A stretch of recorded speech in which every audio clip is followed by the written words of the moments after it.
अब हम पढ़ेंगे नेक्स्ट हेडिंग में यूरिन फॉर्मेशन। तो इसकी एनसीईआरटी पढ़ने से पहले अपन इसके कॉन्सेप्ट को समझ लेते हैं, जिससे एनसीईआरटी पढ़ना आसान हो जाएगा।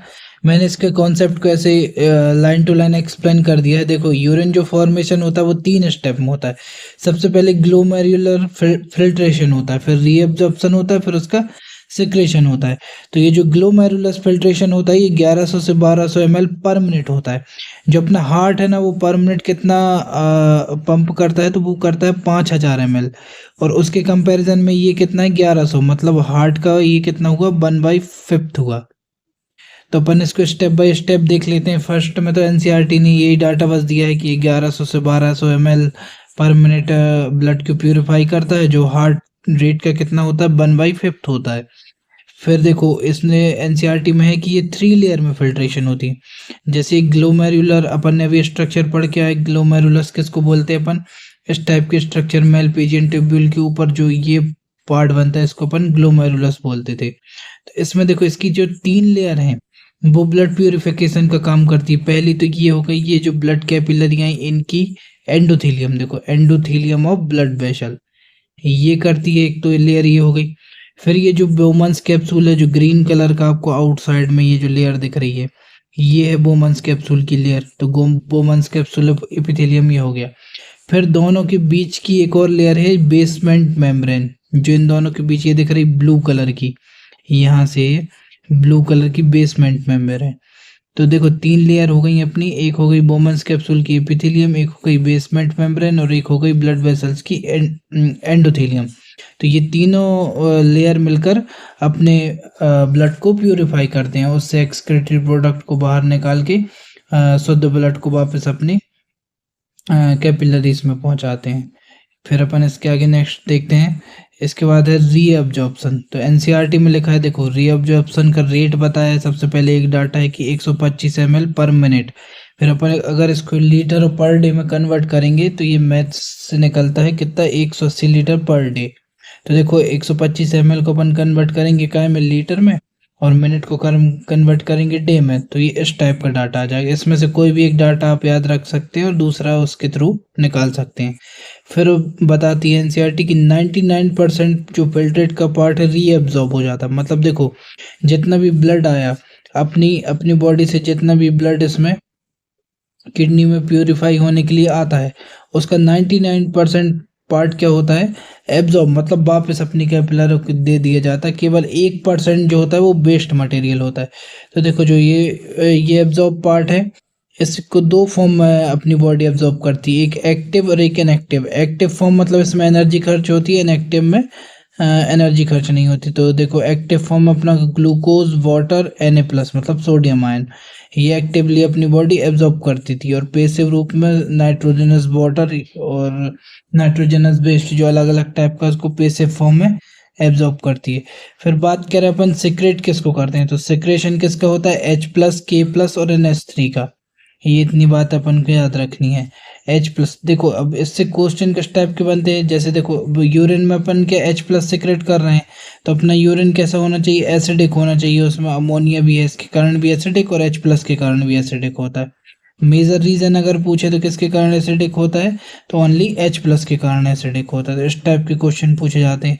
साथ ही इस टाइप के क्वेश्चन पूछे भी जा सकते हैं कि कितनी लेयर में ये अपना यूरिन फॉर्मेशन होता है, मतलब यूरिन बनती है, कितना पार्ट बनता है, कितनी लेयर ये बनाती हैं।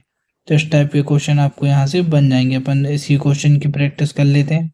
जैसे एक क्वेश्चन ये है कि glucose is taken back from glomerulus filtrate through. देखो, अपन ने पढ़ा था कि एक्टिव और पेसिव ट्रांसपोर्ट होता है। एक्टिव में 3 चीजें थी, एक बार फिर से अपन कॉन्सेप्ट को देख लेते हैं। एक्टिव में क्या क्या क्या था, ग्लूकोज, वाटर और सोडियम आयन, और इनएक्टिव में नाइट्रोजनस वेस्ट था। तो यहाँ पूछ रहा है ग्लूकोज के बारे में। तो ग्लूकोज कैसा होता है, एक्टिवली एब्जॉर्ब होता है। तो आंसर अपना क्या आ जाएगा, ए। ऐसे ही सेकंड क्वेश्चन है कि human urine is usually acidic. तो ये पूछ रहा है कि ह्यूमन की जो यूरिन है वो एसिडिक होती है, तो उसका रीजन पूछ रहा है। तो अपन को पता है किसके कारण होती है, H+ हाइड्रोजन आयन के कारण होती है। तो फर्स्ट ऑप्शन चेक करते हैं, इसमें बोल रहा है सोडियम है, इसका कोई लेना देना नहीं। फिर अगले में बोल रहा है कि प्लाज्मा प्रोटीन एसिडिक होता है, ऐसा कुछ नहीं होता। फिर पोटेशियम, सोडियम, ये भी नहीं। हाइड्रोजन आयन एक्टिवली सिक्रेट, देखो तो हाइड्रोजन आयन सिक्रेट होते हैं, इसके कारण अपनी यूरिन कैसी होती है, एसिडिक होती है। तो इस टाइप के क्वेश्चन पूछे जाते हैं। फिर इसके बाद एनसीईआरटी अपन को यूरिन फॉर्मेशन के बाद एक छोटे से पैरा में देती है जीजीए, मतलब जक्स्टाग्लोमेरुलस एपरेटस। इसके बारे में ये बताया गया है कि जो सबसे पहला तो वो फर्स्ट लाइन में एक्सप्लेन करती है कि जो जक्स्टाग्लोमेरुलस एपरेटस है वो बनता किस किस का है। तो उसमें लिखा है, देखो ये आ रही है एफरेंट आर्टिकल, ये जा रही है इफरेंट आर्टिकल, इन दोनों के बीच का ये जो जंक्शन है यहीं पर क्या बनता है, जक्स्टाग्लोमेरुलस एपरेटस बनता है।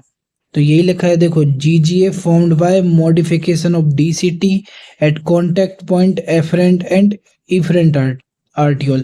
जो डीसीटी की सेल्स होती हैं वो कहाँ पर उनका मॉडिफिकेशन होता है, यहाँ ये एफरेंट और इफरेंट आर्टिकल के जंक्शन में, मतलब कॉन्टैक्ट पॉइंट पर।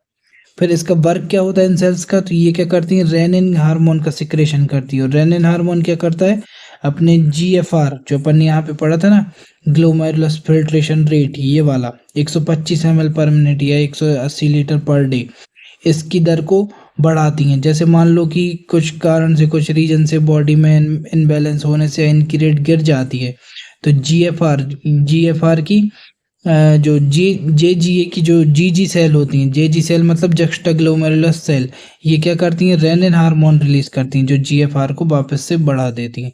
तो बस ये दो कॉन्सेप्ट हैं जो एनसीईआरटी में लिखे हैं, अपन की एक बार रीडिंग कर लेते हैं। एनसीईआरटी की रीडिंग कर लेते हैं, उससे अपन को समझ में आ जाएगा कि अपन ने क्या कॉन्सेप्ट पढ़े हैं। देखो यूरिन फॉर्मेशन क्या होता है, urine formation involves 3 main process, namely glomerular filtration, reabsorption और सिक्रेशन। 3 प्रोसेस अपन ने देखे, that taken place different parts of nephron, जो नेफ्रॉन के अलग अलग पार्ट में होता है। फिर बोल रहा है the first step is urine formation is filtrate of blood. First step क्या है, जो ब्लड की फिल्ट्रेशन करना, which carried out by glomerulus and it's called glomerulus filtration या ग्लोमेरुलर फिल्ट्रेशन।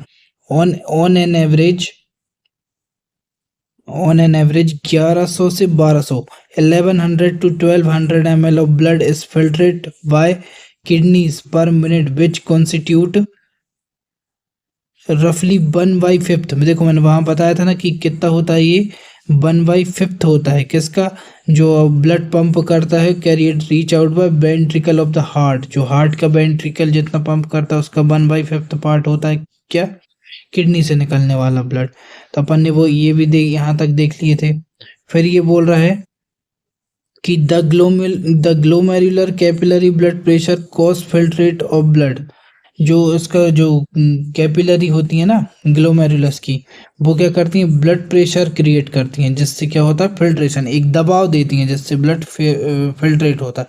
और ये प्रेशर देने का काम कौन करती है, 3 लेयर करती हैं। अपन ने वहाँ स्पेशली पढ़े थे 3 लेयर, कौन सी, endothelium of glomerular blood vessel, जो ब्लड वेसल्स आई हुई थी इफरेंट और एफरेंट, उनका जो एंडोथेलियम है इनर वाला पार्ट है वो, और the epithelium of Bowman's capsule, जो इसके नीचे जो इस तरीके का बोमेंस कैप्सूल था उसका epithelium, and basement membrane of between these 2 layer, और इन दोनों के बीच की जो बेसमेंट मेम्ब्रेन थी वो। तो अपन इस चीज को डायग्राम से इजीली पहले ही देख चुके हैं। The epithelial cell of Bowman's capsule called podocyte. अब जो इसकी एपिथेलियम को क्या बोल दिया है यहाँ पे, पोडोसाइट। तो इस चीज को आप यहाँ से याद रख लेना कि ये इसको भैया पोडोसाइट कहते हैं। अपन यहाँ से देखो फिर से अपन डायग्राम देखते हैं। यहाँ मैंने आपको बताया था कि ये जो ब्लड वेसल्स हैं इसकी क्या हो गई, एंडोथेलियम, इन दोनों के बीच की बेसमेंट, और ये ब्लड वेसल की एपिथेलियम। इसको एनसीईआरटी ने क्या नाम दे दिया है, एक और नाम, अगर ये दूसरे नाम से कभी क्वेश्चन फ्रेम हो तो पोडोसाइट के नाम से क्वेश्चन हो सकता है। पोडोसाइट इसलिए भी कहते हैं क्योंकि ये छोटे छोटे पोर्स होते हैं इसमें, अपन और आगे पढ़ के इसको क्लियर करते हैं। फिर बोल रहा है कि podocyte are arrange in the enteric manner so as you leave some minute spaces called filtration slit और स्लिट पोर। देखो दोनों के बीच में जो एफरेंट इफरेंट गई है और यहाँ पे ग्लोमेरुलस वो बना है, उसके बीच में आपको ऐसे ऐसे पोर देखने को मिलेंगे, तो उनको क्या बोला है, slits of pore.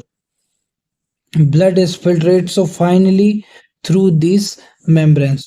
तो blood इनसे क्या होता है, इन 3 membrane से filtrate होता है। That almost all the constitute of the plasma except the protein. तो ये किस किस को, पूरे प्लाज्मा को फिल्ट्रेट कर देता है, सिर्फ किसको छोड़कर, प्रोटीन को छोड़कर सारे प्लाज्मा को फिल्ट्रेट कर देता है। फिर इसके बाद बोला है on into the lumen of Bowman's capsule, therefore is it a considered a process of ultrafiltration। देखो इस प्रोसेस को क्या बोलते हैं, अल्ट्राफिल्ट्रेशन, क्योंकि ये प्रोटीन को छोड़कर बाकी सबको फिल्ट्रेट कर देता है, इसलिए इसका एक और नाम क्या है, अल्ट्राफिल्ट्रेशन। फिर देखो यहाँ पर एनसीईआरटी ने वही दिया है कि the amount of filtrate formed by the kidneys पर minute called glomerulus filtration rate या जीएफआर, जिसकी डाटा मैंने आपको वहीं टेबल में बता दिया था कितना, 125 ml पर मिनट, और इसको मैथ से कन्वर्ट करेंगे अपन तो कितना आ जाएगा, 180 लीटर पर डे, मतलब ml को लीटर में और मिनट को डे में कन्वर्ट करेंगे तो अपना ये आंसर आ जाएगा, इसलिए इसका एक ही डाटा अपन को याद रखना है। तो द किडनी है bolt in mechanism of regulation of glomerulus filtration rate. अब देखो ये जो फिल्ट्रेशन रेट है ना, इसको क्या करती है किडनी, इसका रेगुलेशन भी कर सकती है, इसके पास इतना मैकेनिज्म बोल्ट हो जाता है कि ये इसको रेगुलेशन भी कर सकती है। On such efficient mechanism is carried out bye juxta glomerulus apparatus. और इस मेथड को कौन करता है, जक्स्टा ग्लोमेरुलस अपरेटस करता है। इसके बारे में भी अपन ने डिटेल में पढ़ चुके हैं कैसे बनता है, ये यहाँ पे लिखा है just JGA is special sensitive region found by cellular modification in DCT। देखो डिस्टल कॉन्वोल्यूटेड ट्यूब्यूल, इसके सेल की मॉडिफिकेशन से बनता है, और कौन से पॉइंट पर बनता है, the afferent arteriole at the location of their contact. कौन कौन सी, एफरेंट और इफरेंट आर्टियोल के जो कॉन्टैक्ट होता है उस लोकेशन पर बनता है। A fall in GFR is activate the GG cell. देखो जैसे ही GFR के रेट में जो मतलब जो यहाँ पे 125 ml पर मिनट है, इसमें जैसे ही डाउनफॉल जाता है तो क्या होता है, JG सेल क्या करती हैं, अपने अंदर से रेनिन हार्मोन निकालती हैं। रेनिन क्या करता है, ये ग्लोमेरुलर ब्लड फ्लो को और अपने BP को बढ़ा देता है, जिससे जो दर है वो वापस से नॉर्मल हो जाती है। फिर यहाँ से नेक्स्ट है a comparison of blood volume of the filtrate performed by 180 litre per day with that of urine release 1.5 litre. तो देखो क्या बोल रहा है ये, कि जैसे अपन ने वहाँ पढ़े थे ना कि 99% भाग तो क्या होता है, वापस रीअब्जॉर्ब हो जाता है, तो वो यही बता रहा है। अपन ने ऊपर GFR भी देखे थे, वो कितना था, 180 लीटर था पर डे का, लेकिन अपन पर डे में क्या 180 लीटर यूरिन रिलीज कर देते, नहीं करते, अपन कितनी करते हैं, 1 से 1.5 लीटर करते हैं। तो इतना बड़ा पार्ट क्या हो जाता है, 99% पार्ट, कितना, यहाँ पे देखो क्लियर लिखा है, nearly 99% of the filtrate has to be reabsorbed by the renal tubule. Renal tubule इनको रीअब्जॉर्ब कर लेती हैं। This process is called reabsorption. The tubular epithelial cell in different segment of nephron perform this either by active और passive mechanism. और इसको कौन से mechanism से अब्जॉर्ब करती हैं, एक्टिव और पैसिव, उसकी भी मैंने टेबल बना के आपको बताया, फिर से आप एक बार देख सकते हो उसको। ये देखो रीअब्जॉर्प्शन क्या होता है, ये रहा अपना ग्लोमेरुलस फिल्ट्रेशन रेट, इसका 99% पार्ट, मतलब जैसे 180 का अपन 99% पार्ट एब्जॉर्ब कर लें तो 1 से 2 लीटर ही अपन को यूरिन पास आउट में बचेगा।